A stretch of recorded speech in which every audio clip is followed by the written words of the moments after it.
3 weeks after the first human victory, Captain Vexhal stood in his ship's observation deck, watching something that should have been impossible. The human fleet was winning, not just holding the line or buying time, but actually pushing the void swarm back through space in a systematic retreat. The latest reports from across the galaxy painted a picture that defied everything the civilized species thought they knew about warfare. Human forces had appeared in 7 different star systems, each time arriving without fanfare or diplomatic contact. They simply showed up and began killing swarm creatures with methodical efficiency. "Sir," Dr. Peltar approached with a data pad in his tentacles. "I've been analyzing the human combat patterns. Their approach is unlike anything in our military databases." Vexhal took the pad and studied the information. The humans didn't fight like a traditional military force. They fought like what Dr. Peltar described as an ecosystem predator. They consumed resources from every available source, adapted their tactics in real time, and showed no concern for conventional rules of engagement. "Look at this." Dr. Peltar pointed to a section of the report. "They're using captured swarm biomass to fuel their own ships. Instead of requiring complex supply lines like civilized fleets, they're essentially feeding off their enemies." The observation deck's communication system activated, carrying Admiral Blake's voice from the human flagship. "Captain Vexhal, please. Report to coordinates 77 Alpha for a briefing on the next phase of operations." When Vexhal arrived at the designated location, he found himself face-to-face with the human command structure for the first time. The briefing room aboard the USS Defiant was stark and functional, with no decoration or comfort features.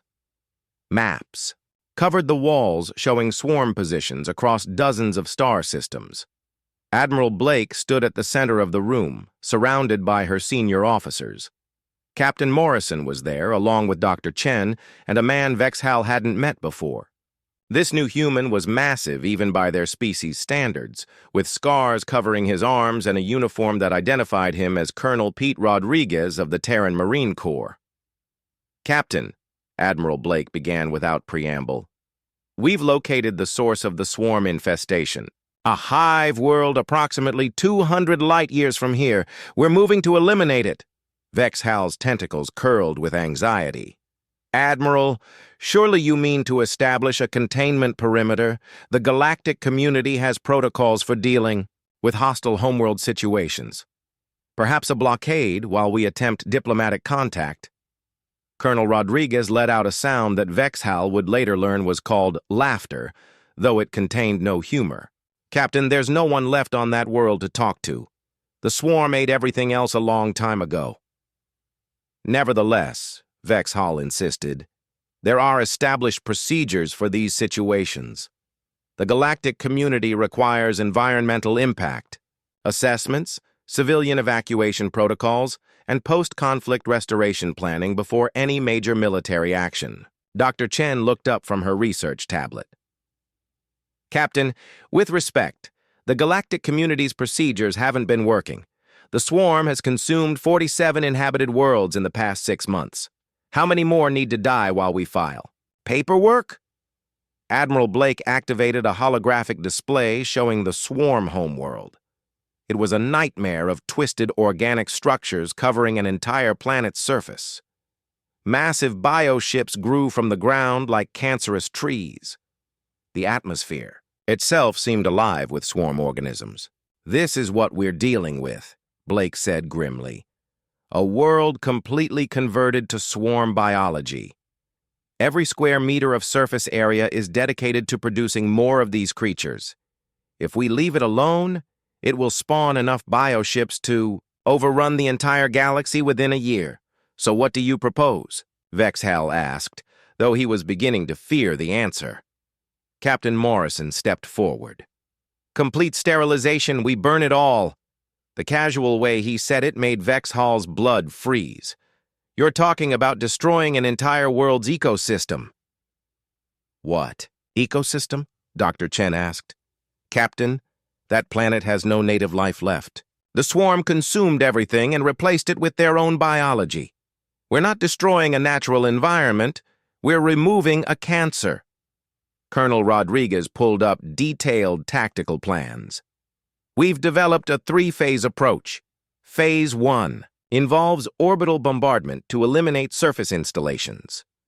Phase 2 deploys atmospheric processors to remove swarm biological material. Phase 3 introduces sterilization compounds to prevent any possibility of regrowth. Vexhal stared at the plans in horror. This goes against every principle of civilized warfare. The environmental damage would be permanent. No, Dr. Chen corrected. The environmental damage is already permanent. The swarm made sure of that. We're simply ensuring they can't spread it any further. Over the following days, Vexhal watched the human fleet prepare for what they called Operation Clean Slate. The preparations revealed aspects of human warfare that disturbed him even more than their tactical brutality. They had no supply lines in the traditional sense.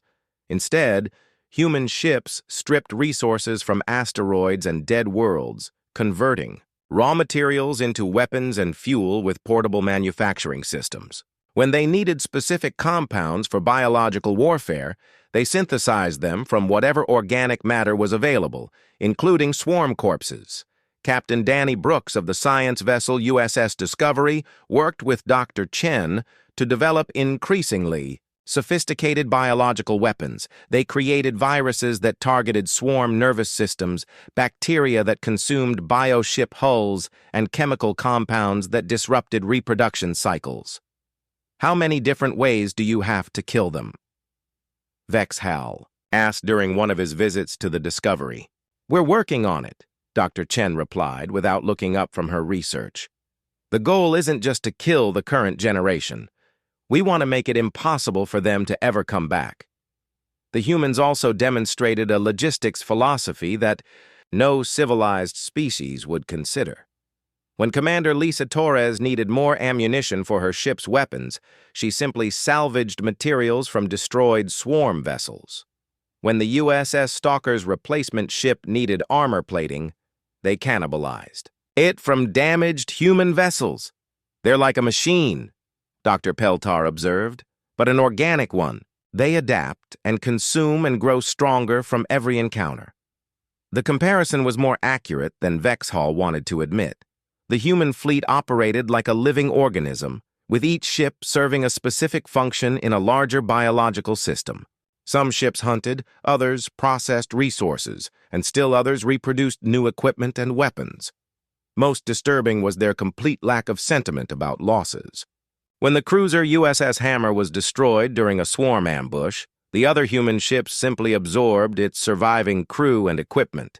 There was no memorial service, no moment of silence, no acknowledgement of sacrifice beyond incorporating the ship's resources into the fleet's continued operations. Don't you mourn your dead? Vexhal asked Captain Morrison during one of their communications. We honor them by finishing the job, Morrison replied. The best memorial for someone who died fighting the swarm is making sure the swarm dies too. As the fleet approached the swarm homeworld, Vexhal received communications from other galactic powers. The Crystalline Consortium requested detailed reports on human capabilities. The Corvin Empire wanted to establish formal military cooperation agreements. Even the mysterious Void Walkers sent messages asking for information about human combat doctrine. They're all afraid, Vexhal realized during a conversation with the High Council. Not of the swarm anymore, but of the humans. Can you blame them? Counselor Myrthon asked. These creatures from a deathworld have accomplished in weeks what our greatest civilizations couldn't do in months, and they've done it using methods that would horrify any sentient being. The final approach to the swarm homeworld began with something no one expected. The swarm trying to surrender.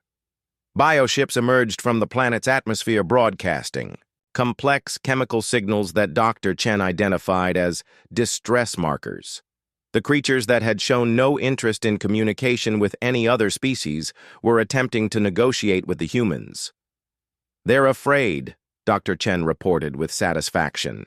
For the first time in their expansion across the galaxy, the swarm is experiencing fear. Admiral Blake's response was immediate and final. Fear isn't surrender. Fear is just an emotion. The only acceptable outcome is complete elimination. The final battle for the Swarm homeworld was about to begin, and Vexhal understood that he was about to witness something unprecedented in galactic history. The complete and permanent solution to an existential threat. Whether the galaxy would thank the humans for this solution or fear them for it remained to be seen. The Zephyrian sensor stations detected it first. A massive gravity signature was moving through the outer solar system, coming from the direction of deep space. The readings showed something huge decelerating at incredible speed, using technology that bent space itself. Lieutenant Vexthal stared at his screens in confusion.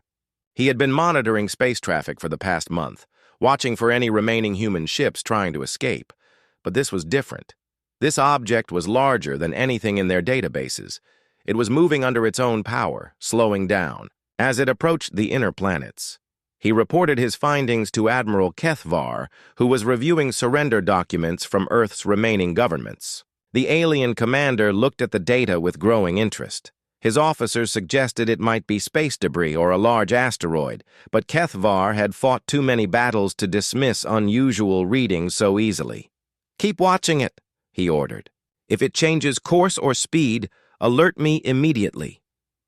Far beyond Pluto's orbit, Captain Ryan Mitchell stood on the bridge of the UNS Defiance, watching Earth grow larger on his main screen. The ship had been traveling for 20 years, exploring distant star systems and mapping new trade routes for humanity's expanding civilization.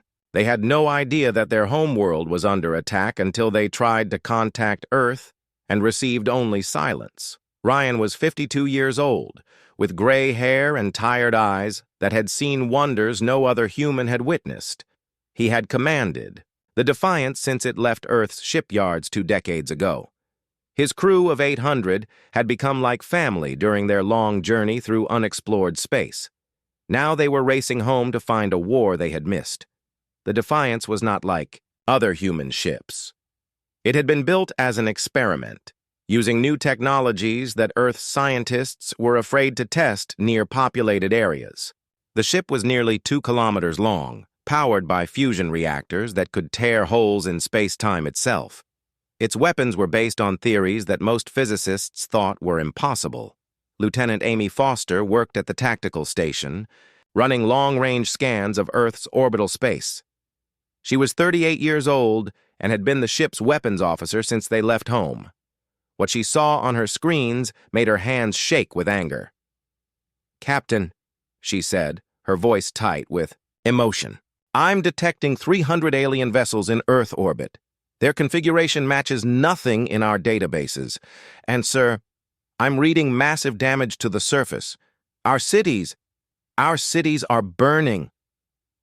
Chief Engineer Greg Sullivan climbed up from the engine room, his uniform stained with grease and sweat. He was a big man with strong hands who had kept the Defiance running through 20 years of deep space travel.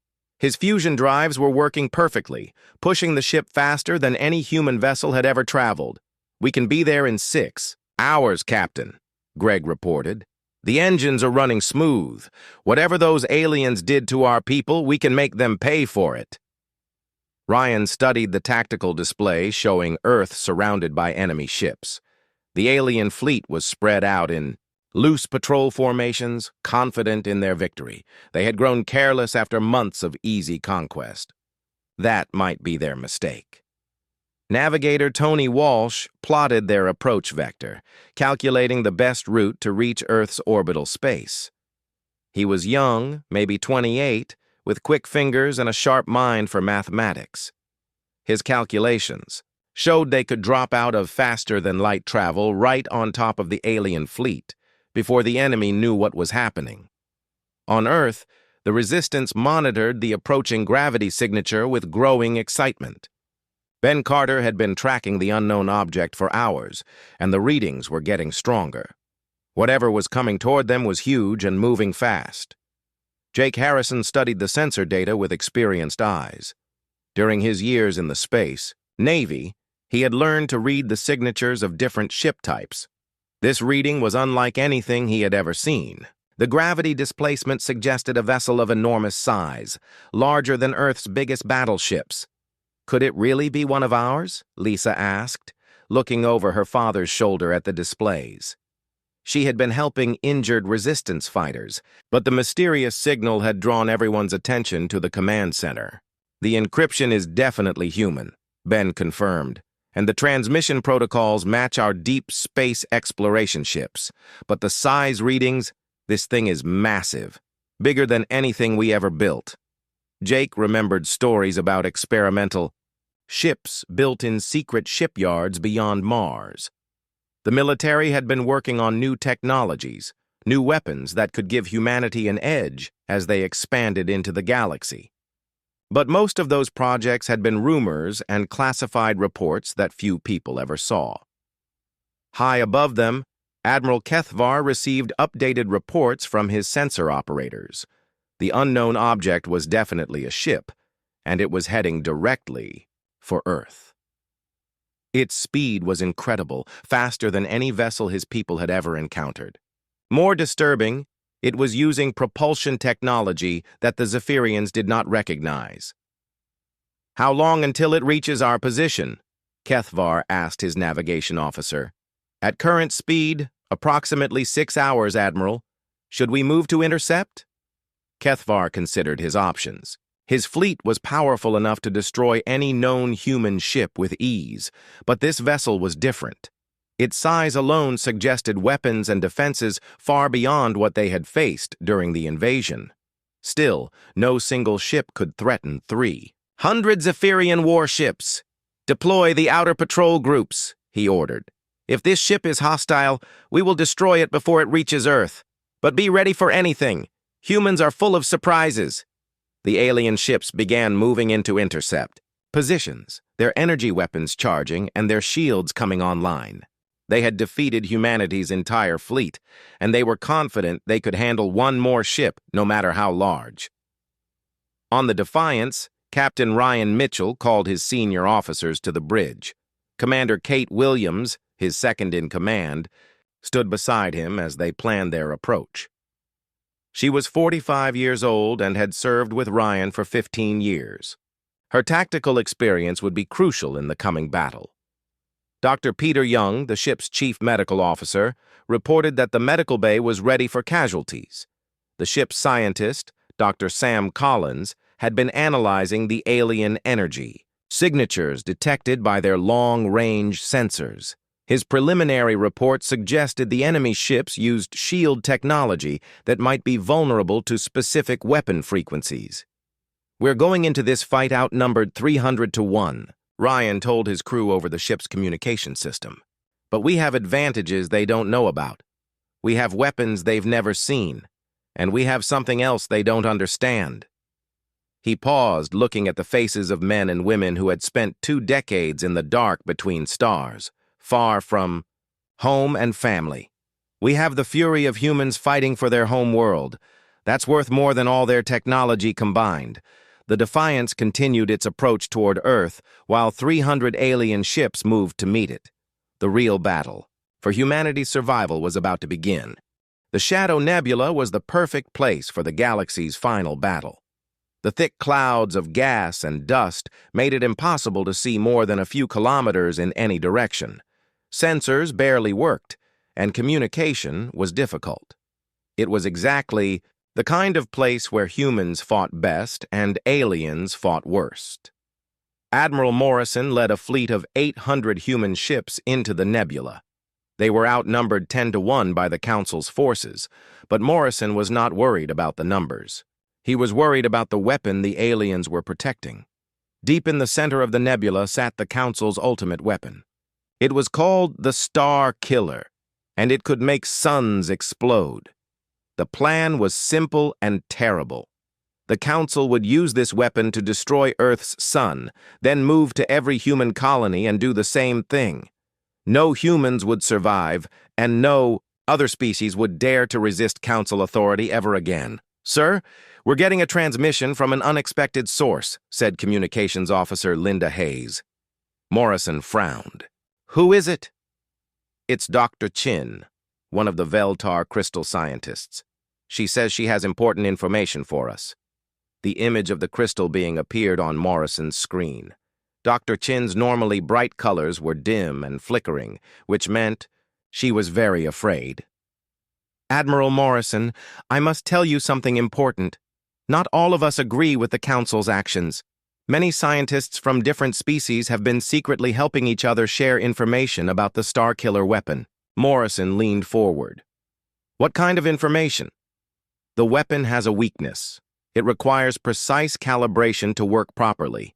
If someone could reach the control center and change the programming, the weapon could be turned into a communication device instead of a destroyer. Dr. Chin's image flickered as interference from the nebula affected the transmission. Admiral, your species fights not from hatred but from love. You refuse to surrender because you protect something greater than yourselves. Some of us finally understand this. The transmission ended, leaving Morrison with new hope. If they could reach the weapon's control center, they might be able to save not just humanity, but expose the Council's crimes to the entire galaxy. All ships, this is Admiral Morrison. We have new objectives. We're not just here to stop a weapon. We're here to show the galaxy the truth about their leaders. The battle began when human scout ships made contact with the Council's outer defenses. The aliens had arranged their fleets in perfect formations that looked impressive, but were actually vulnerable to human tactics. Captain Rob Martinez led the first attack wave. His ships moved through the nebula like ghosts, using the gas clouds, for cover and appearing where the aliens least expected them. Instead of fighting in straight lines like civilized species, the humans attacked from above, below, and behind at the same time. The aliens are trying to fight a traditional space battle, Martinez reported to Morrison. But you can't fight, traditionally, when you can't see your enemy clearly. The human advantage became obvious quickly. While alien ships struggled to coordinate in the nebula, human crews worked together instinctively.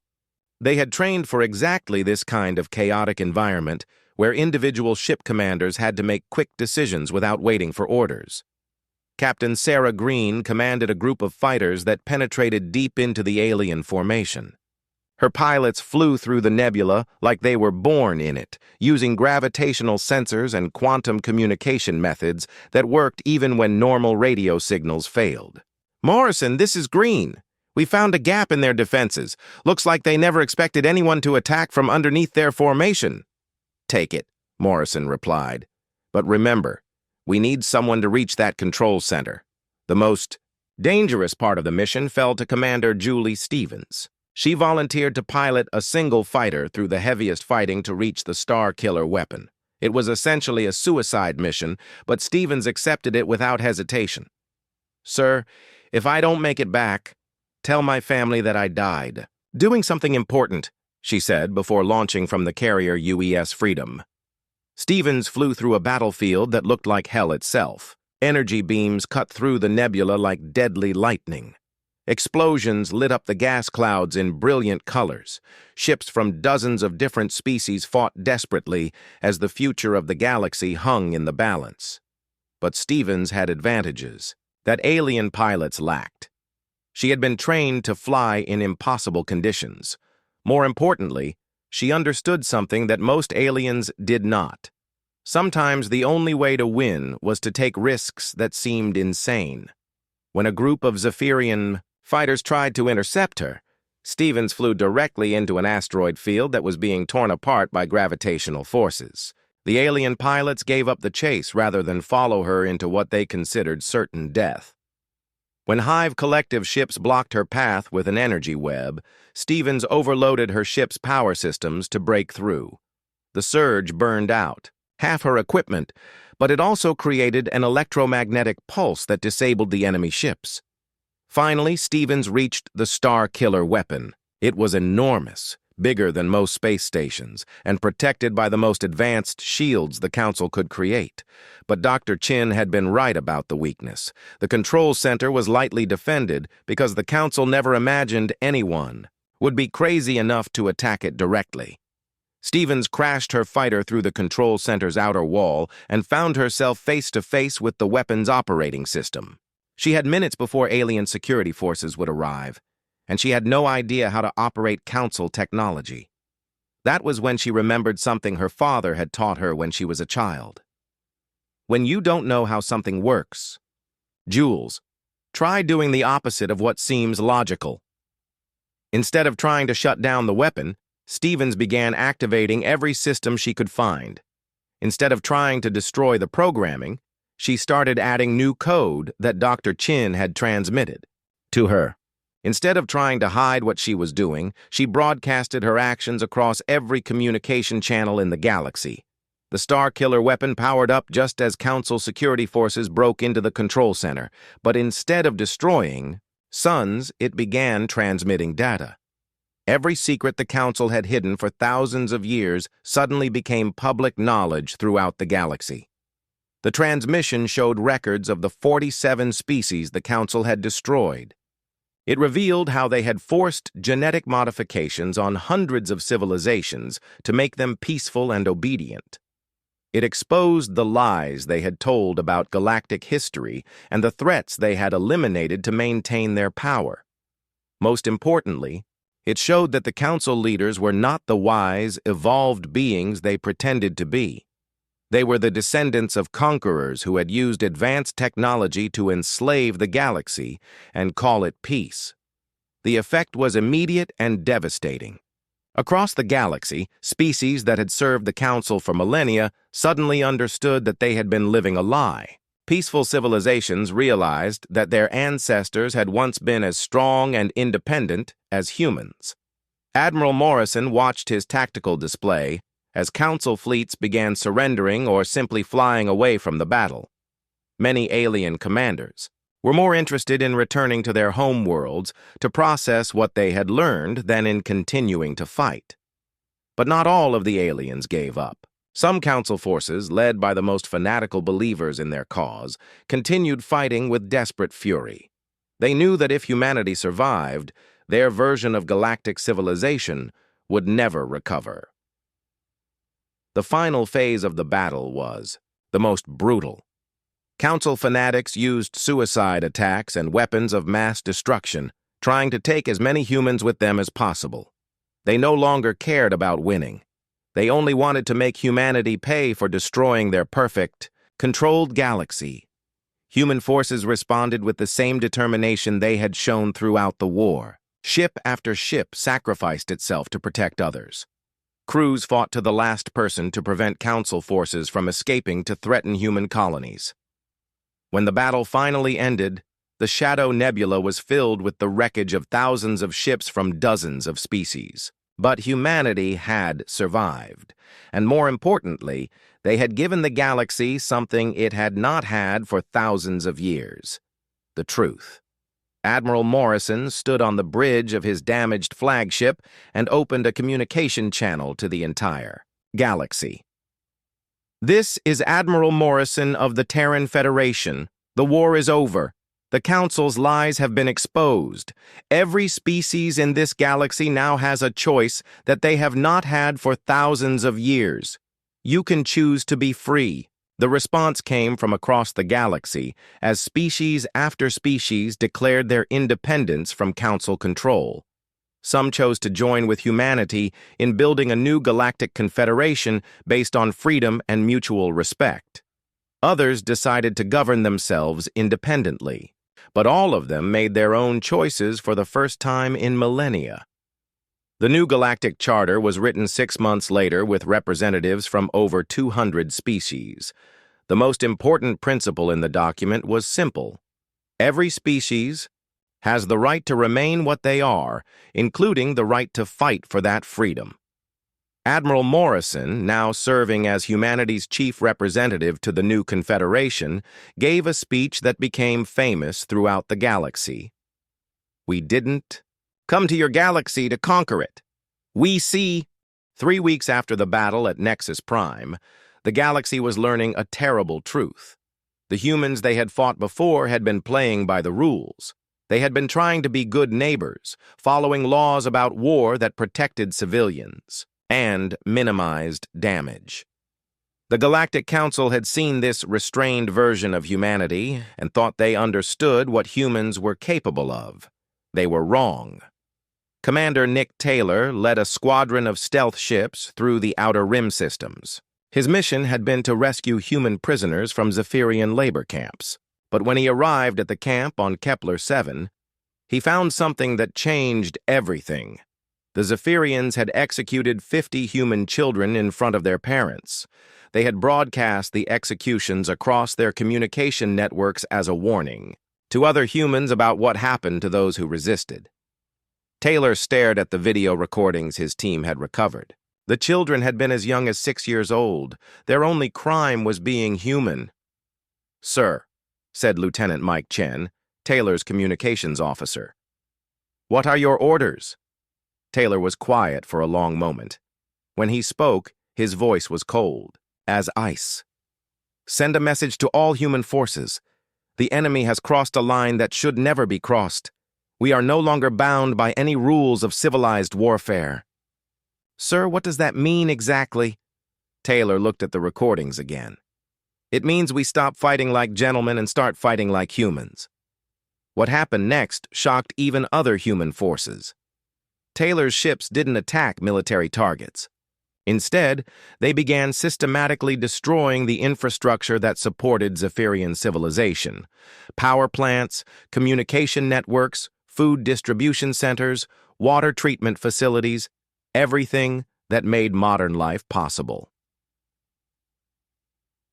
When Zephyrian military forces tried to respond, they found that their ships couldn't communicate with each other. Their supply lines had been cut. Their home bases had no power. Taylor had turned their own advanced technology against them by studying how it worked and finding ways to break it. Other human commanders across the galaxy received Taylor's message and began adopting similar tactics. Captain Lisa Brown figured out how to hack into Veltar crystal networks and broadcast false information that caused their fleets to attack each other. Major Tom Rodriguez developed a computer virus that infected Hive Collective ship systems and made them turn on their own allies. But the most disturbing change came from Dr. Helen Barnes, who had been working as a peaceful scientist before the war started.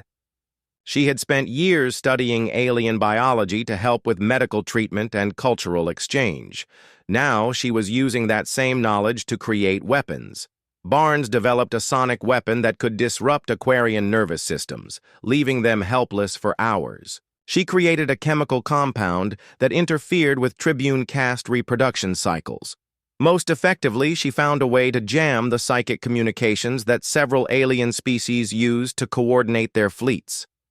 "This is not who we wanted to be," Barnes told her assistant as they worked in a makeshift laboratory aboard a military transport. "But they made the choice for us when they decided our children were acceptable targets." The aliens began to realize they were facing something they had never encountered before. Human forces were adapting faster than any species should be able to adapt. Every alien weapon or tactic that worked once became useless within days as humans found countermeasures. Admiral Morrison received regular reports from the front lines that amazed him. Human engineers were taking captured alien technology and improving it in ways the original creators had never imagined. Weapons designed by species with thousands of years of experience were being upgraded by humans who had never seen them before. "How are they doing this so quickly?" Morrison asked Commander Park as they reviewed the latest intelligence reports. "Sir, I think it's because we approach problems differently than they do," Park replied. "Most alien species develop technology slowly, over many generations. They perfect one thing before moving to the next. Humans throw together whatever works and improve it as they go." She showed him examples on her data screen. "Look at this. The Zephyrians designed energy weapons that are extremely efficient but can only be used in specific ways. Our engineers took those weapons, made them less efficient but more flexible, and now we can use them for 10 different purposes." Morrison nodded. This was exactly what made humans dangerous in the eyes of the Galactic Council. Humans didn't accept that things had to be done in traditional ways. They found new solutions to old problems and combined technologies in ways that seemed impossible. The war reached a turning point when Colonel Danny Park led a Special Forces team to capture a Council research facility in the Vega system. Instead, of destroying the facility as military doctrine suggested, Park made a different choice. "We're going to study everything in this place," he told his team. "Every piece of alien technology, every scientific discovery, every military secret. We're going to learn it all and use it against them." What Park's team found in that facility changed the entire war. The Galactic Council had been secretly developing weapons and technologies far beyond what they shared with their own member species. They had devices that could destroy entire star systems, ships that could travel faster than anything humans had ever seen, and weapons that could control the minds of other beings. But more importantly, they found records that revealed the truth about galactic civilization. The peaceful, advanced species that made up the Council had not evolved beyond warfare naturally. They had been forced to give up their fighting spirit through genetic modification and psychological conditioning over thousands of years. "Sir, you need to see this," said Sergeant Julie Stevens, Park's intelligence specialist. She showed him files that detailed how the Council maintained control over the galaxy. "They identify species that show natural aggression or independence," Stevens explained. "Then they either force those species to modify themselves or they eliminate them completely. They've been doing this for over 10,000 years. Park stared at the files in horror. "How many species have they destroyed?" "According to these records, at least 47 different civilizations. All of them had one thing in common. They refused to give up their right to defend themselves." Park immediately sent this information to Admiral Morrison and Earth Command.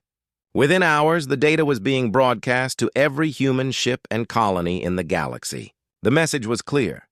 Humanity was not the first species to face this choice, but they might be the first with the power to survive it.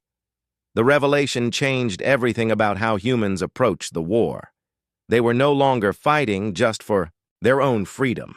They were fighting for every species in the galaxy that had been destroyed or enslaved by the Council's version of peace. Human forces began reaching out to other species that still showed signs of independence. They found allies among younger civilizations that had not yet been fully conditioned by Council influence. They discovered resistance movements within older species that still remembered what freedom felt like.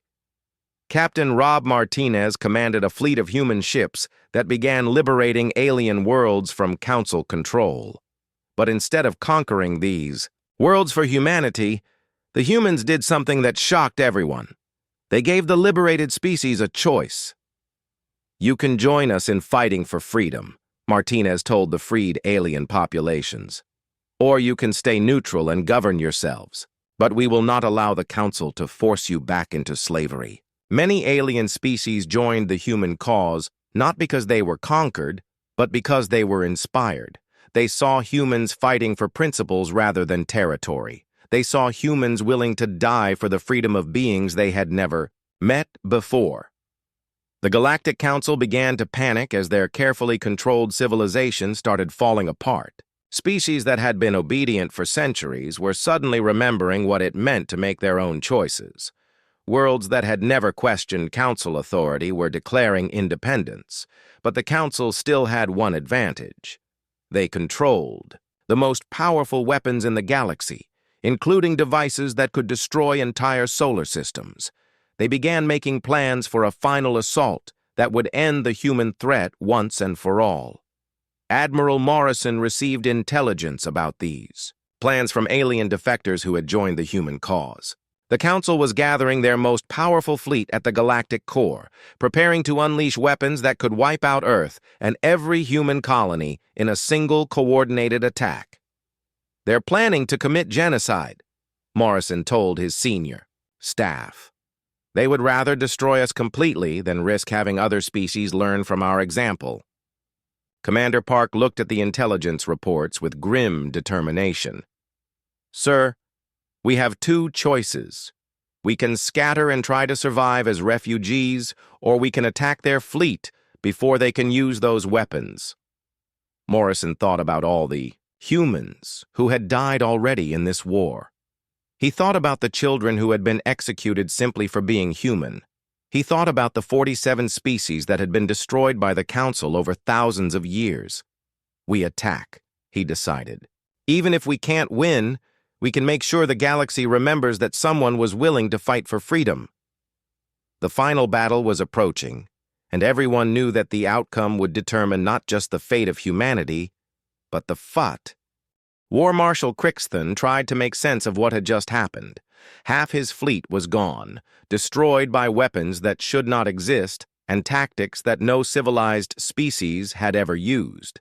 The humans had turned their entire solar system into a trap, and he had led his forces straight into it. "Regroup the fleet," he ordered his remaining ship commanders. "Fall back to the outer system and reassess our situation." But as the surviving alien ships tried to retreat, they discovered that the humans were not finished with them.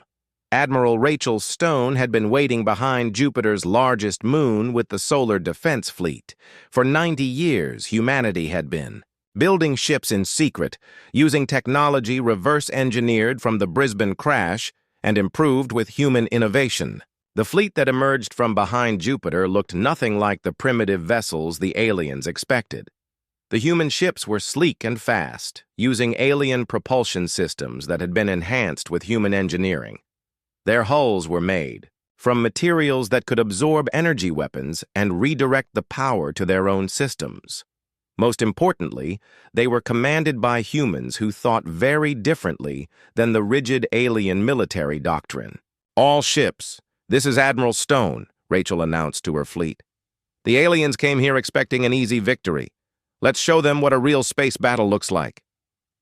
Dr. Frank Wilson watched the battle from his research station on Europa. For decades, he had been studying every piece of alien technology humanity could find. He knew their weapons, their shields, their engines, and most importantly, their weaknesses. "Admiral Stone," Frank's voice came through the communication system, "the alien shields have a rotation frequency of 2.7 seconds. If you time your attacks correctly, you can hit them during their vulnerable moments." Rachel smiled as she relayed the information to her ship captains. This was exactly the kind of advantage that human science could provide. The aliens might have better technology, but humans understood it better than they did. Commander Tony Martinez was leading a very different kind of mission. His special operations teams were trained for boarding actions against alien vessels. They wore armor reverse-engineered from alien materials and carried weapons designed specifically to work in alien ship environments. "Teams Alpha through Delta, prepare for boarding operations," Tony announced. "Remember, we need their command ships intact. We have some questions for their officers." The first alien ship to be boarded was a heavy cruiser that had been damaged. In the asteroid belt, Tony's team cut through the hull using plasma torches and entered the ship while it was still trying to retreat. The alien crew had never faced human soldiers before, and they were not prepared for what they encountered. Human soldiers moved differently than any enemy the aliens had faced. They used tactics that seemed random but were actually carefully planned. They worked together in small groups that could adapt to any situation instantly. Most confusing to the aliens, the humans seemed to enjoy the fight. "Alien bridge secured," Tony reported as his team captured the ship's command center. "Beginning intelligence gathering operation." Captain Maria Santos was hunting stragglers with her pursuit squadron. The alien fleet was scattered across the outer solar system, with individual ships trying to escape in different directions. Maria's job was to make sure none of them got away. Her ships used a new type of engine that could accelerate faster than anything the aliens had ever seen. They also carried tracking systems that could follow alien vessels even when they tried to hide behind moons or asteroids. "Contact bearing 27 Mark IV, Maria's sensor officer reported. "Alien destroyer attempting to reach escape velocity." Maria checked her weapon systems. "Not today. All ships intercept course. Let's bring them home." The alien ship tried every evasion maneuver in their tactical database, but human ships could match every move and counter with something unexpected. Within minutes, the alien destroyer was surrounded and forced to surrender. Back on the main battlefield, Admiral Stone was demonstrating why human tactical thinking was superior to alien military doctrine. The Zephyrians fought like they always had using massive formations and overwhelming firepower. But humans fought like no species the aliens had ever encountered. Human ships would appear to retreat, drawing alien vessels into pursuit, then suddenly turn and attack from unexpected angles.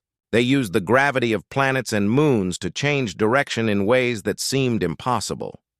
Most confusing to the aliens, human ships would sometimes sacrifice themselves to save others, a concept that did not exist in Zephyrian military thinking. Admiral, her tactical officer reported, "The alien fleet is breaking apart. Individual ships are trying to escape the system." Rachel nodded. "Signal all pursuit squadrons. No one goes home. The galaxy needs to know what happens when you threaten humanity." Dr. Wilson was analyzing captured alien technology in real time. Each ship that Commander Martinez's teams boarded provided new information about alien capabilities and weaknesses. "Rachel," Frank called the Admiral, "I'm reading their tactical database from the captured ships. These aliens have conquered 17 star systems using the exact same strategy every time. They've never had to adapt or change their methods." Rachel understood immediately. They don't know how to fight an enemy that doesn't follow their rules. War Marshal Crixthon was learning this lesson the hard way. Every tactic that had worked against other species failed against the humans. His ships were faster, but human vessels were more maneuverable. His weapons were more powerful, but human shields adapted to absorb and redirect the energy. His fleet was larger, but human commanders were smarter. "War Marshal," his tactical officer reported with fear in his voice, "we have lost contact with 18 more ships. The humans are capturing our vessels faster than we can retreat." Crixthon looked at his display showing the positions of his remaining forces. Less than 3,000 ships remained of his mighty fleet, and they were scattered across the solar system with human hunters closing in on all of them. "Send a priority message to the Empire," he ordered. "Tell them that Earth is not a primitive world. Tell them that humanity is a threat that must be taken seriously."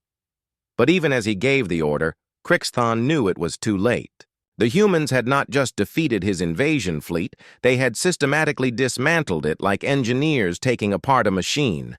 They understood his technology better than he did, they anticipated his tactics before he used them, and they fought, with a creativity that his rigid military mind could not comprehend. The hunter had become the hunted, and the humans were very good at hunting. Captain Santos reported the capture of another alien vessel. Commander Martinez's teams had boarded and secured 3 more enemy ships. Admiral Stone's fleet was systematically eliminating the remaining alien forces throughout the outer system. The Zephyrian Empire had come to conquer Earth with 10,000 ships. Soon, they would have none left to tell the tale of their defeat.